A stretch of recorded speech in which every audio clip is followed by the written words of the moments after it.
Energy is another important topic in the study of kinematics. When we studied linear motion, one of the quantities we talked about was kinetic energy. Now that we're studying rotational motion, we'll be a little bit more specific in our terminology with kinetic energy. If something's moving in a linear motion, so the position of the whole object is changing, we'll call that translational kinetic energy, which can be calculated using the equation 1/2 mv squared. You'll notice I've added a T to my symbol for kinetic energy, indicating that this is the translational kinetic energy. When something is rotating, it still has kinetic energy, but since the center of the object isn't moving, we don't consider that to be linear motion, or rather the axis of rotation isn't moving. We don't consider that to be linear motion. Instead, we say that it's simply rotating, and so it has rotational kinetic energy. The equation for rotational kinetic energy mimics the equation for translational kinetic energy, inputting rotational quantities where there were linear quantities in the previous equation. So rotational kinetic energy can be calculated by doing 1/2 times the moment of inertia of our object times the angular speed squared.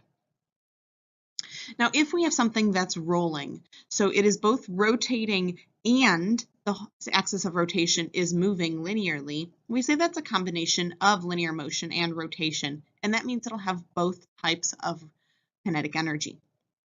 Just as we did when we studied energy in our energy transfer model unit, we will be drawing LOL diagrams, but we'll have one new type of energy on our LOL diagrams on both sides, and that'll be that rotational kinetic energy. If the axis of rotation is fixed in place, our object just has rotational kinetic energy. However, if both the object is rotating and the axis of rotation is moving, so it's rolling, then it'll have both types of energy. Now, thinking back to our energy unit, we talked often about work being done on something, meaning that energy was given to our system or taken away from our system. We'll still deal with work in this case. However, if we're talking about increasing the energy by increasing the rotational kinetic energy, then we'll calculate work in a slightly different manner. When we calculated work with our linear quantities, we said that work was the area under a force versus displacement graph. Well, if we think about it here, we're going to have a torque that's doing work rather than a force that's doing work. And since our torque and our angular displacement always have the same direction or are either clockwise or counterclockwise, our calculation for work is a little bit simpler.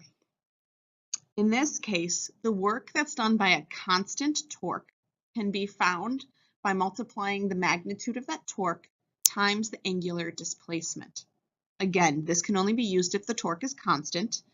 And to decide whether the work is positive or negative, we'll want to look at whether it's adding energy to our system or taking energy away from our system. The last note is just a reminder that when we're calculating the gravitational potential energy, the h in that equation is the height of the center of mass.